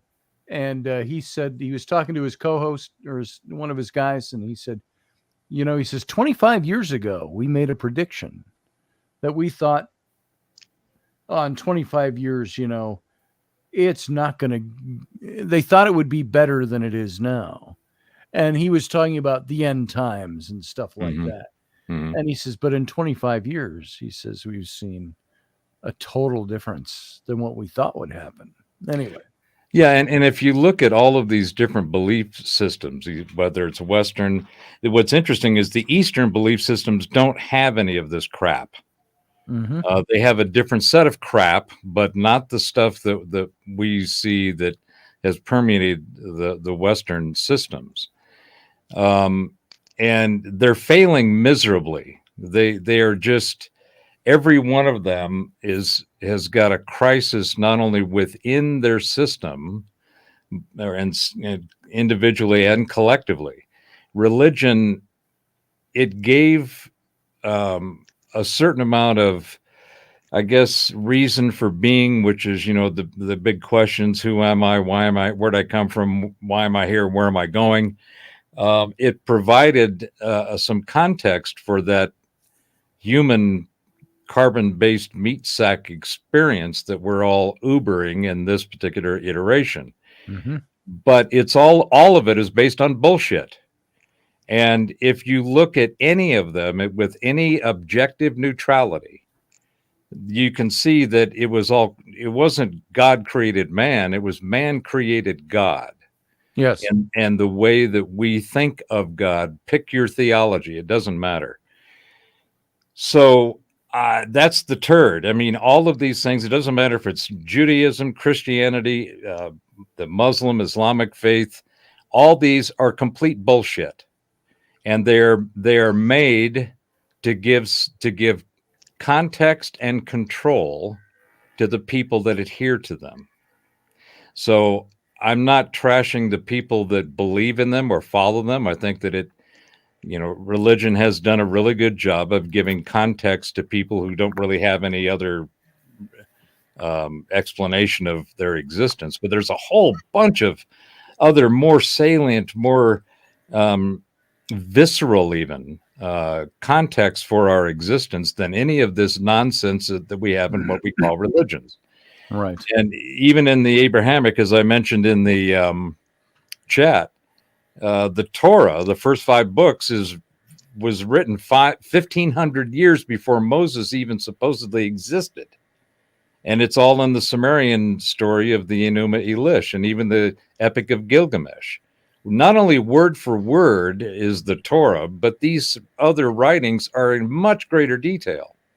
And they talk about how we were actually created, and it goes back to the whole concept of the Elohim, which is not a god. It is the plural. Elohim is like the definition of humanity for humans. Elohim was the definition of these space cousins, the cosmic cousins, as I refer to them. Anunnaki.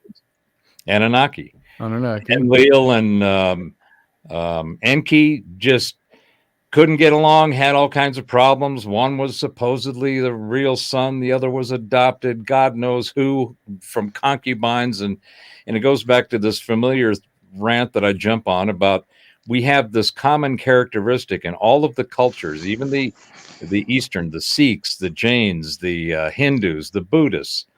There seems to be a regular characteristic of familial conflict and strife in every story, in every cosmology of every belief system.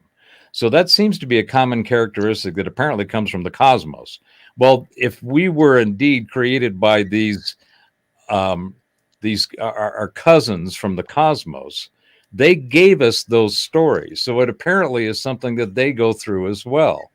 It's not this redemption story of, adhering to these rituals and rites and all of these things that you have to do in order to cleanse yourself and achieve being able to go to heaven versus hell. I mean, it's complete crap. And all you have to do is look at it with any objective reasoning, and you can see that that's all it is. Has it served man well? Well, I don't know. If you look at the death and destruction throughout the cosmology that we have of every civilization, this thing called God is responsible for more death and destruction than anything else that we know of, except for maybe a catastrophic event, a comet, an asteroid, a turbo explosion, which we have no control over, and apparently neither do these people who apparently created us have any control over. Religion. And bringing that into a political question, I made a statement, and Ryan Gale asked, "Are liberal Democrats against Israel?" Traditionally, you got a lot of Jews in America, American Jews, that are liberals. But in 2021, a Chicago Council on Foreign Affairs survey found that just 22% of Democrats called Israel an ally, while there was another 37% who viewed Israel as a necessary partner, and 30% they didn't know how to characterize the U.S.-Israeli relationship. Well, that's just cognitive dissonance in an incomplete and disjointed construct and narrative. These people who've, and the same thing with politics. If you just decide that you're going to be on one side of the political spectrum versus another, you're just caught up in another religion. Sure. It's the same thing with our science. Our science has become a scientism. It's become another ism. So it's taken the place of the Inquisition. Well, yeah, in a lot of ways, and certainly the way it's being rolled out. Similarities. In March of this year, Gallup reported that for the first time since it began asking the question, Democratic voters, Democrat as in party voters, are now more sympathetic toward Palestinians than Israelis, with a particularly steep drop in net sympathy for Israelis among young voters. It's the younger voters. And liberal American Jews have long rejected attempts to equate criticism of the Israeli government with anti-Semitism. But groups like the Anti-Defamation League have warned that the left-wing movement that agitates against Israel in the name of Palestinian rights has made anti-Semitism more socially acceptable in left-leaning spaces like college campuses. And I think this is why you have a lot of college kids in the last week or so out there chanting "Gas the Jews" and things like that. You've got all that garbage coming up. And it's right now progressives in this country, more than Democrats, have turned Democrats against Israel. And the era of bipartisan support of Israel is over. Anti-Israeli or Israeli activists have worked for decades to undermine the support for the Jewish state. And you see people like Talib and Omar, how openly brazen they are about that. Now, as the latest Gallup tracking poll of attitudes toward the Middle East conflict indicates, Democrats now sympathize more with Palestinians than with Israel. And so currently 49% of Democrats favor Palestinians, with only 38 backing Israel. And that's so I think the reason decades in the making. Go ahead, the two sir. parties have largely swapped identities in the last 60 years when it comes to Israel. Let me just say, these Muslim colleagues in Congress, Talib and Omar, at least, Mhm. you know, myself and people in my family, we don't support them I in hope their not. views. No. I would No. hope to But I God mean, not. but that's what the world sees. They think what representative Muslims look like. And I'm like, they don't represent what, you know, our values are. I Yep. mean, the fact That's they're in good. Congress itself should say enough, but That's you good. know. You remember back in the 90s and early 2000s when there was this whole thing about the religious right and how they were, you know, the narrative was, Yep. you know, all these extreme religious Christians are trying to take over the country and they've got all these, you know, particular views. They're going to impose all this stuff on the country through legislation and through Theocracy. They politics. wanted a theocracy. Yeah, what happened to that? That kind of petered out and went Thank away, and God. now it's the other side. But I think that my point I want to make on this is that the people that are getting wound up and emotionally vocal about these particular whoever the victims are, and particularly this is something that you see on the neo-progressive left side of the ideology that's going on out there, and that is this virtuous uh, victimhood signaling. There is this. They decide that they are going to take on the cause of what they've classified because they're. If anybody knows how to classify shit, it's people that are neo-libs and neo-progressives. They classify the shit out of everything. Everything's got, you know, some little group identity that has been victimized by someone. So you have the victimizer and the victims, and so all they're doing is trying to leverage these narratives that they've created, and they're doing it with emotion. And anytime you see somebody coming at you with an emotional intent and what they're got their finger waving in your face about, you know that they're not only not on stable ground, they're extremely shaky in their own internalized belief of what it is they're telling you. Yes. If you are firm and you have the gnosis, meaning the feeling in your bones about something, you don't have to yell at people to get it across. You don't have to force them to do and to say that. In fact, what these people want is they want to hear their thoughts coming out of your mouth, and Right. that's the way that they gather control and you know get the herd together so that people start go chasing this stuff. Well, as Winston Churchill said, there but for the grace of God goes God. That's right. And I don't remember who he was referring to, a political opponent. So that's good. I wanted to say that all the way back. Pardon me a minute. Oh, yep. He's got parents to take care of. And I was going to say that, Sarah, when you were talking about you guys aren't necessarily supporters of Omar and Talib. Ellie, yeah. Yeah. So, yeah, that's I don't know. What do you think about that? I know, Professor Bauer, you were on a slightly different track than that.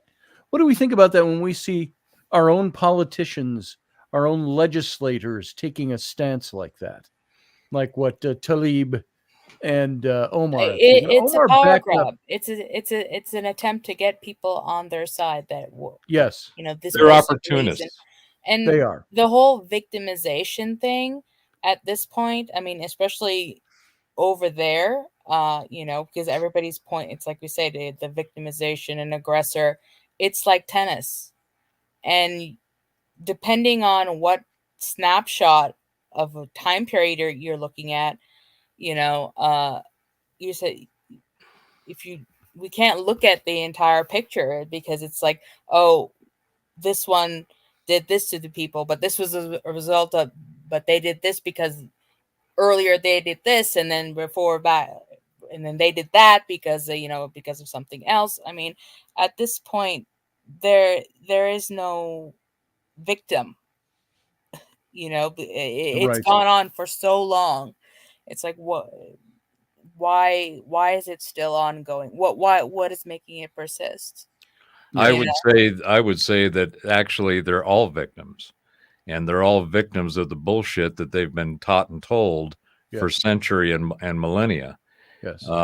And so there is no, there are different people and through different times where there will be those who oppress and those who are oppressed, the oppressor versus the oppressed, and that has taken multiple iterations and over time, and it just depends on who's swinging the biggest stick and has the most people swinging sticks on their behalf at any given time.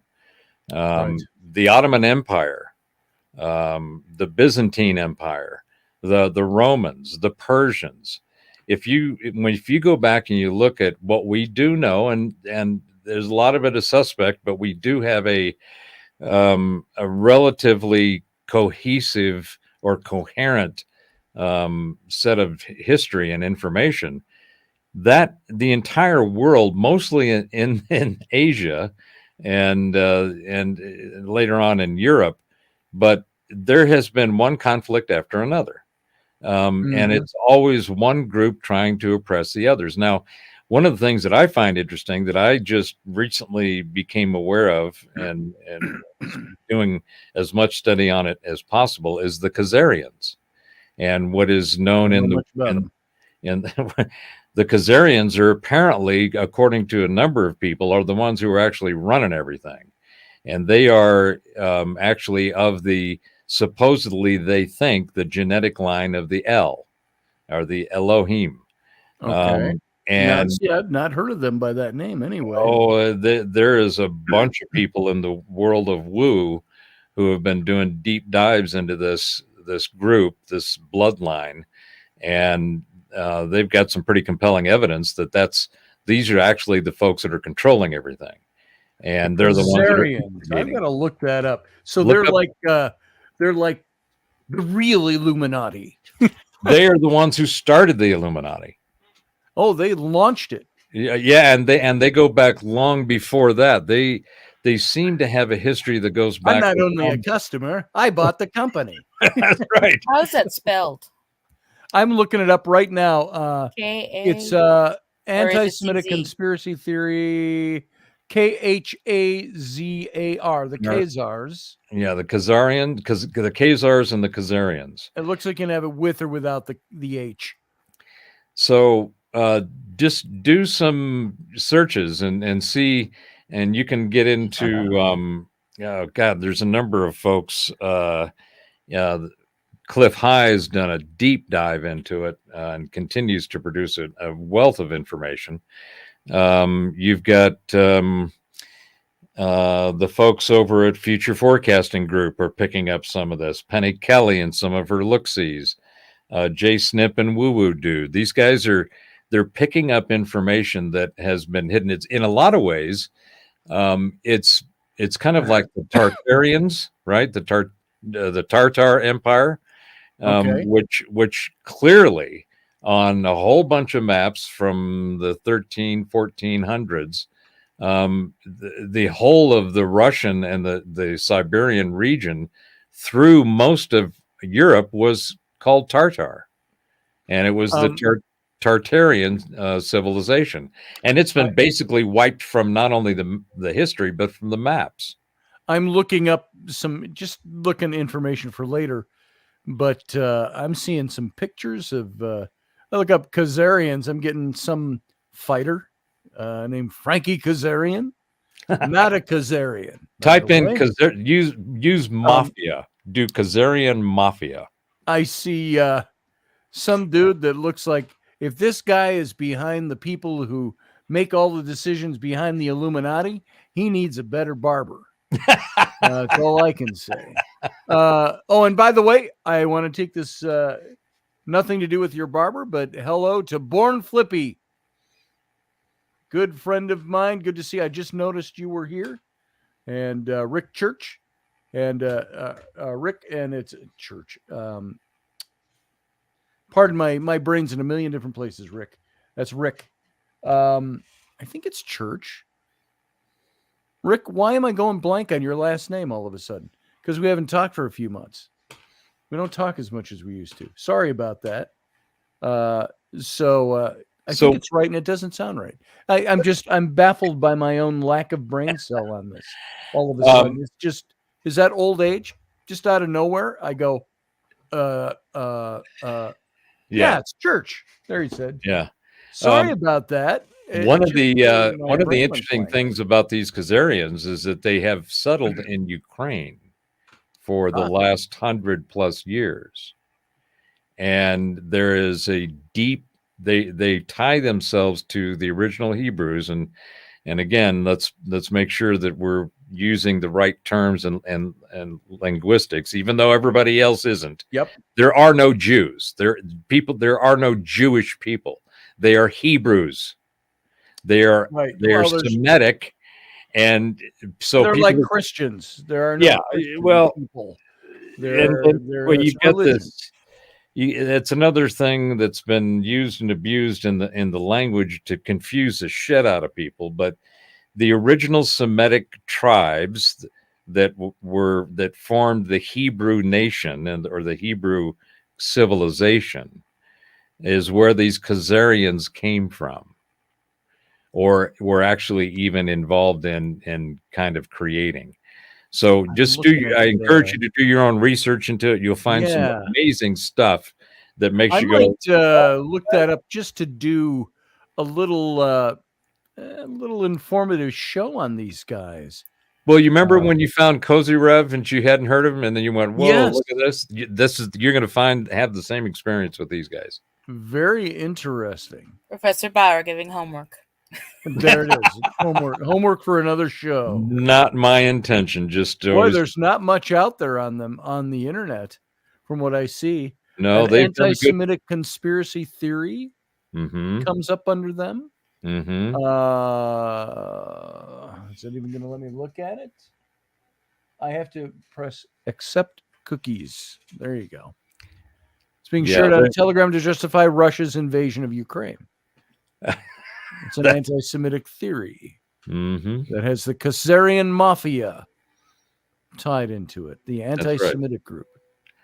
So when you talk about all of these different expressions with like the Congress critters, getting wound up on one side or another, the different political ideologies, getting major splits amongst themselves on who they are going to back or support, which victim are they virtue signaling for?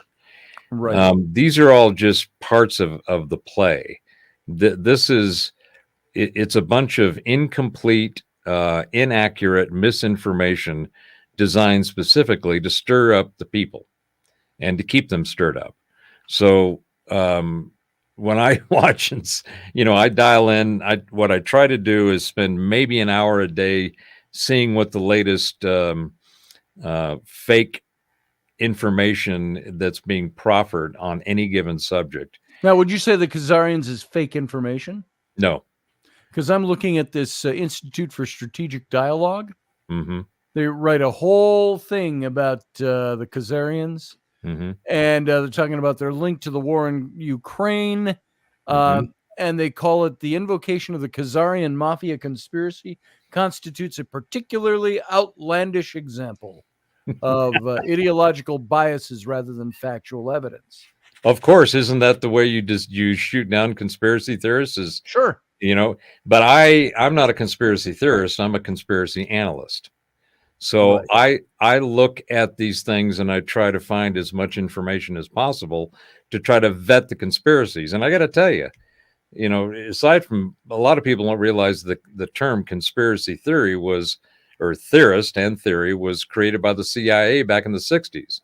And that was done initially to shoot down all the people who were questioning the While they were pumping them up with LSD. Well, we got about 3 minutes left of the show. I'm going to bring Captain Barbados into the show. Hi. I just see Matthew Sainsbury is there. How you doing, Matthew? Okay, my audio is on. Oh, well, hi. Captain Barbados is gone. Who was that masked man? He rode off into the final moments of the show. So So just to finish my point, the conspiracy theory was created by the CIA to shut down people who were questioning the lone gunman assassination theory of John F. Kennedy. There's also a 1971 official document by the CIA, where they specifically go in and say, we are going to erase all history of Tartar, of the Tartarian Empire and Tartarian civilization. And they're doing it on behalf of the Soviets at that time. And the Soviets were in on it. So when you have official documents, like the guys that are going on about the Khazarian mafia being questionable, just keep doing your research, keep digging in. As soon as somebody tells you that something is a conspiracy theory or that you shouldn't believe it, that's exactly where you should go. You should go look and see. And Sarah, by the way, you've got a fan out there, a Rat Rex. Tara is her name. She says, I'd love to hear Sarah talk more. Sarah? Sarah? Calling Sarah, paging Sarah. Sorry, Dog 1 to Red Dog Squadron. Oh, there you go. I'm here. I had to Ryan likes taking a tartar drink on his while fish Professor sticks, by Bauer the was way. talking. So You've got a fan in Tara. She wants to hear more talk from you. what We don't would mean she to like talk to over you. discuss? It's sometimes easy. It's easy to talk over you when I don't see your face. It's easy to talk, and I apologize for that because I know you're not going to do that. I'm not trying to get you to do that, but I see Professor Bauer. I see his face moving, and so it's easy. But I should probably stop that. but that's a lame excuse for saying I think we talk over you sometimes. Don't mean to. Well, my Because I religion love what you have to say. dictates to be tolerant of you guys. So, you know. You're taller? How's that working out for you? So, and by the way, Ryan Gale, he says, I love... They're making tartar jokes. What was that, Sarah? They're making tartar jokes. Oh, tartar jokes. Sauce. Yeah, I see that. Tartar sauce on his fish sticks. Tartar on your teeth is bad, says Born Flippy.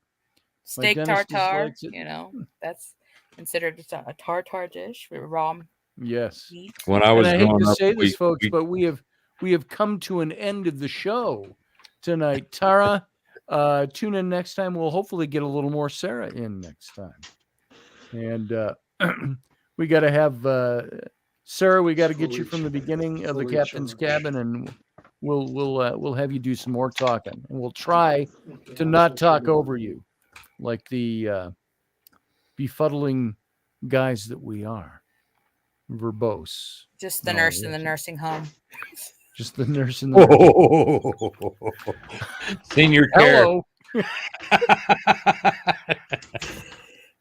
Yeah. Yeah, and you know, poor Uncle John, he didn't get to say anything at all, hardly. Oh, you know, I can always turn up the baby monitor and we could listen to two seniors with their hearing aids out argue the same point of view in progressively louder voices. Get here. No, I said. Did Uncle Dave ever tell you about that? Yes. No, I said fish sticks. What? You want to go on a trip? We're too old for that. So, yeah, Dave's told me some stories. So, anyway, we got to wrap this up. I am going to, once again, promote a good book. If you can pick it up and read it. It's from Definitely a Viewpoint, put out by Leon Uris, his old novel. It's older than I am. And it came out about the founding of the state of Israel. You could probably read it. You could probably get it on. I'd like to reread this. The last time I read this book, I was probably in my college or seminary days. And so I read this in my early 20s and was very impressed with it. And I read almost everything he wrote after that.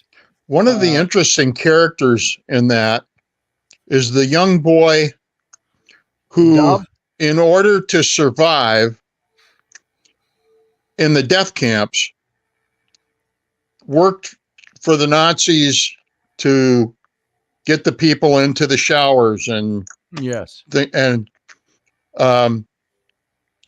And his, I guess, post-traumatic is what we'd call it. That's the character, trying to Duff. fit back into being a Jew after having done what he did to stay alive. Right. And so I like this book. I like Leon Uris also wrote Mila 18, which was a book I read after I read this one. Mila 18, about the Jews in the Warsaw Ghetto and the militia in the Warsaw Ghetto and underground. Fantastic book. You want to read a good book, totally different topic? Trinity, all about the beginnings of the IRA, the Irish Republican Army. So he wrote some good stuff on that. But Leon Uris. I'll make my one good book recommendations called The Naked Bible, and it's by Mauro Biglino, Biglino.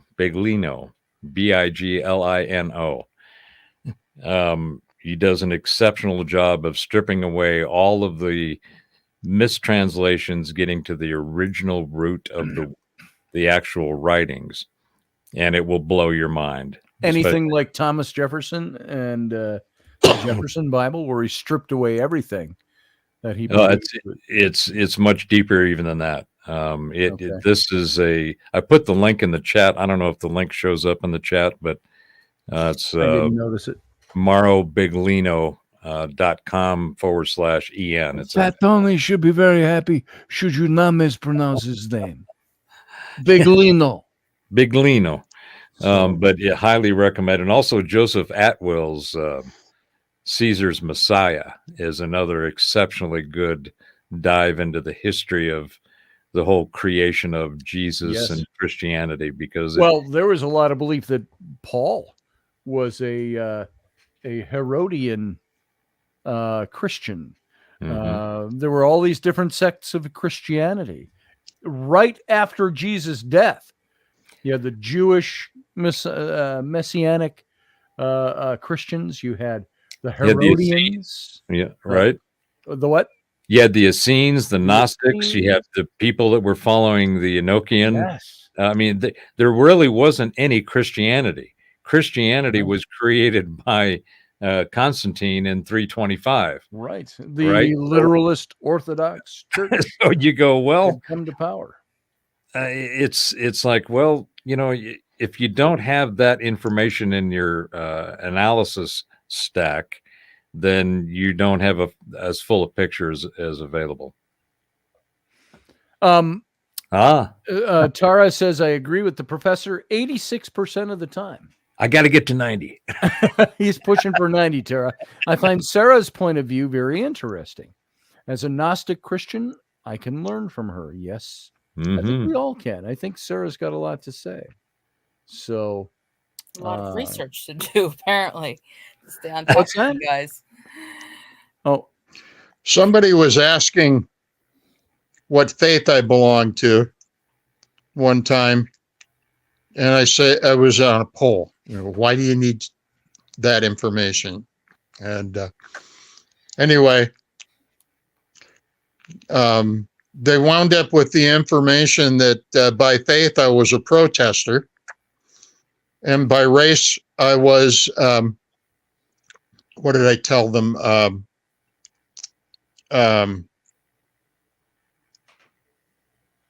Oh darn, Gringo. A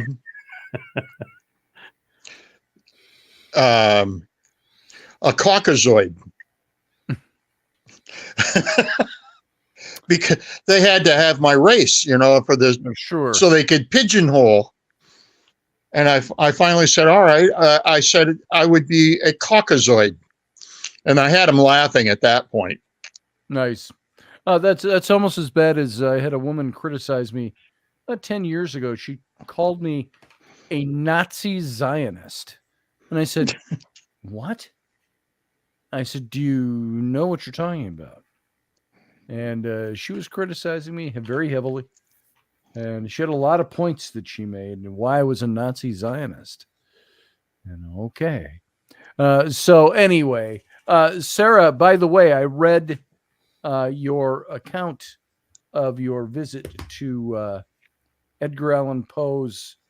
Oh, the You, Poe Whitman tour. Yeah, yeah, I was asked to do a write up on that, so and it that's took me a while. very So interesting. oh yeah, it was really good. I went Maybe with have you Intrepid Providence. next time we're on. Let's have you talk about that a little bit. That might be interesting for some people to hear. So I can get you probably in contact with the Levi. okay, He wrote on the post. He's the one who actually does the tour, and he yeah, does his own thing with it. He's done some podcasts and stuff. So I mean, he's really good. So neat. yeah, you just reach out to him. Okay, Click on his thing and just tell him I sent you, and he'll. all right, all right. Well, I am going to start letting you all go. And Sarah, thank you for being here as usual. Well, Love I have having you one here. question before we Yeah, go. ask me. Because right now everything is, even in the news and everything is severely hyper focused on Israel. Yes. What about the rest of the world? What are the things that we need to be paying attention right now? Don't ask Professor Bauer. We'll be here another 48 minutes. So, although I would love to talk about that right now, let's look at that in the next show, Wednesday night. Let's look at some of the other things we ought to be focused on. I think there's a lot of things that, have you noticed, because of Israel and what's going on right now, we don't hear about right now. It's like, where'd that go? We live in a day and age where information is like yesterday's birdcage liner. What did they say about newspapers? Tomorrow's birdcage liner. I think electronic information is getting to be the same way, because you get new information. This Israel thing is dominating. All of a sudden you hear nothing about nothing else. And when you do, you go, oh, that's kind of quaint news about Ukraine. I think the reason that all of this stuff is happening so fast is because the clock is ticking on the U.S. election. Yes. Yeah. And they feel they have a president that they can overburden and get what they have been wanting. And by they, I mean whoever. Everybody is trying to take advantage of what happens before our next election. Yeah. Because they're assuming there's going to be some sort of a sea change. Yeah. Well, let's talk about that next time. You're tempting me. I've been tempted to start talking again, and I'm not going to do it. Well, let me help you out, Scotty. No. Sarah, quick, come back. I've got a couple of ideas about that, but no, we'll talk about that next time. That's something good to look forward to. Sarah? Do you still need me to? I can send you some quotes. Did you want some end time stuff from me or no? Please. Okay, I'll look into it and see. All right. Okay. All right, guys, let's get out of here. Sarah, thanks for being here. Yeah, I'm glad I'm going first. I'll talk to you a little later. I want to go first. Oh, bye. Good night, ladies. Thanks for being here. See you, brother. John, good seeing you, brother. Uncle John, we'll talk to you soon. And Sarah is already gone. So let's get out of here, folks. It's what time is it? It's 11:11 by my clock. Michelle, wherever you are. So 11:11 Central Standard Time. So everybody, thank you for being here. Thank you for giving me your time. We'll be back on Wednesday.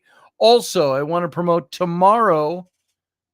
Wendy Robertson and I will be back with Robertson tomorrow, 4 p.m. Central, 5 p.m. Eastern, and 2 p.m. Left Coast time.